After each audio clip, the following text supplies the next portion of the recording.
Hello and welcome to another TLDR Explains video. The European Commission is arguably the most well-known EU institution. The Commission is effectively the EU's executive branch, putting it at the forefront of the EU and giving it continuous news coverage. You'll find almost all news stories related to the Union come back to the Commission, and as a result, it's made some of the Commission faces quite famous. The Commission's prominence is not without reason. As you may remember in a previous video, it plays a crucial role in almost every aspect the Union is concerned with.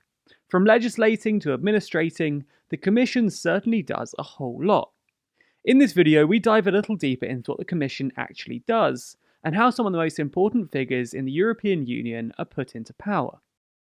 Before we dive in, a shout out to our merch store. We have a bunch of new items up. Some just reflecting our brand, our characters, and our logo, and others just on the idea of the EU and European unity. If you like any of the designs or want to see more, then head over to our Teespring store. It's linked down below. And on our website, we have our Countries with Shoes magnets and stickers. If you like any of these new designs or want to see more, then head over to our stores. Both are linked down below. Let's start with the Commission's composition. The Commission consists of 27 commissioners, one from each state, each being assigned an individual portfolio. For example, the Dutch Commissioner, Frans Timmermans, is tasked with the development of the European Green Deal, while the French Commissioner, Thierry Breton, deals with affairs related to the internal market. In this sense, the commissioners are a bit like ministers you see in a state. However, the Commission is not really a government. And that's because the European Union is not actually a state. As we saw in a previous video, this means that the EU is not sovereign.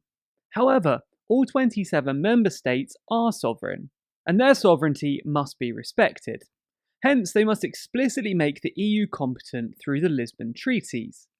The Commission only exercises these competences, so calling it a government is not really appropriate. While this discussion on the term may seem a bit nitpicky, it's actually quite a sensitive topic. This is because of the EU Constitution that was rejected in 2005. The EU Constitution was meant to be a constitution for all the EU, but was considered as going too far in making the EU powerful like a sovereign state. Next to their individual portfolio, some commissioners have an additional function. Within the Commission, there are currently 8 vice presidents. A Vice President of the European Commission is a subhead within the Commission, below the Commission President, under which several other commissioners are grouped under a particular policy focus area. Next to that, one of the Vice Presidents is the First Vice President, who takes over from President von der Leyen in her absence. Currently, this is a position granted to Frans Timmermans. Finally, one of the Vice Presidents is the High Representative, whose portfolio consists of the EU's foreign policy and representing the EU internationally. So that's what the Commission looks like. Now let's turn to how the Commission is installed. You may remember that the new von der Leyen Commission was installed sometime after the European parliamentary elections. Whilst it's true that the European Parliament gets a vote in appointing the Commission, the European Commission nomination works slightly differently. The first initiative lies with the European Council. The European Council is the gathering of heads of government from every member state. In a sense, it's a special configuration of the Council of Ministers, where specific ministers from each state convene, depending on the issue being discussed.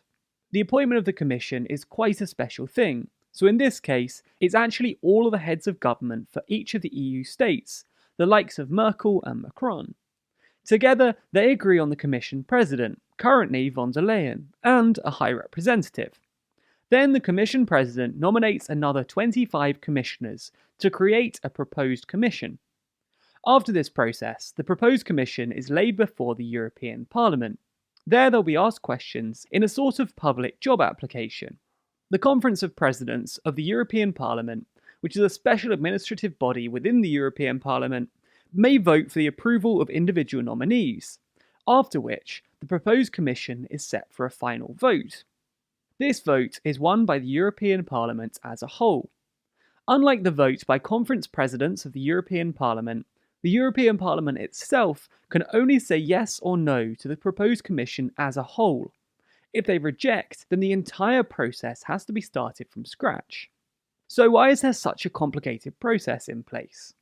Well, it must be ensured that each sovereign member state must have a say in the Commission's appointment. If you look at the treaties and see all the stuff the Commission is tasked with, you'll see that the Commission is a very powerful institution. The Commission is firstly tasked with the promotion of the EU's general interest. This means it must come up with a plan for what the EU is going to do over the next couple of years, and represent the EU for the rest of the world. This also means that it negotiates international agreements, like Brexit. Secondly, the Commission oversees the proper application of EU law. It ensures the application of Lisbon treaties as well as EU laws. It may sue member states who fail to correctly and timely implement EU law before the EU Court of Justice. For market competition law, it also imposes administrative sanctions to disobedient companies from within the EU as well as outside of it, something in particular that President Trump has taken issue with over the last couple of years. Thirdly, the Commission wields many executive powers. One of these is taking part in setting the EU spending priorities and budget, including the one you might have heard of in the news or our recent video, where the EU Council has not been able to agree on the current budget. Further, the Commission monitors the actual spending of the EU money, like, for instance, on agricultural subsidies. Next to that, they also supervise management programs and coordinate EU agencies like Frontex, who are charged with guarding the EU's outer border. Finally, the Commission, not the Parliament, is the instigator of legislation within the EU. So that's the role of the EU Commission, and explains why the process of selecting them is so rigorous. You now also know why it is that when news comes out on the European Union, the Commission normally features. Most of what the EU does is driven by the Commission, both in relation to governance and in plans for the future. The final thing to discuss is what can be done in case the Commission performs badly and must be held to account. Apart from the possibility of member states or other EU institutions taking the Commission to court, the European Parliament itself has some tools to sack the Commission. Just like the House of Commons can issue a vote of no confidence against the government, the European Parliament can dissolve the Commission as a whole. There's one key difference though. Unlike no confidence votes, the European Parliament's vote can only be targeted against the entire Commission. It cannot no confidence individual ministers. This makes the European Parliament sacking vote quite the nuclear option. And it's also why it's never been used before. It requires quite a lot of political support from within the Parliament.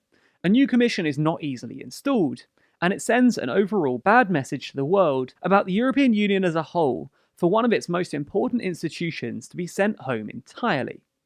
But this doesn't mean that the European Parliament cannot apply political pressure. If one particular commissioner is underperforming or untrustworthy, the Parliament can threaten the entire Commission to be sent home unless that specific commissioner resigns. So far, this threat has been enough for Parliament to make sure that when truly necessary, the Commission can be budged, and has the power to force individual commissioners to resign. So, do you think the structure of the Commission is done well? Do you think there's a good balance, in one hand, of making sure that decisions and proposals can be made quickly by the Parliament appointing 27 individuals, and on the other hand, making sure that these powerful individuals are held to account? Do you back reform proposals that offer viable solutions to some of the problems you might see in the Commission? Let us know your thoughts in the comments below. You can also get involved in the conversation over on Discord. There's a link to the server down below, and by joining, you can take part in discussions on topics ranging from US politics and the 2020 election to gaming and philosophy. Join the approaching 2,000 people on the Discord today by discussing a variety of topics from a variety of different perspectives. You can also discuss our videos, and if you're a patron, you can access a super exclusive bonus channel where you can talk to Team TLDR as well as other patrons.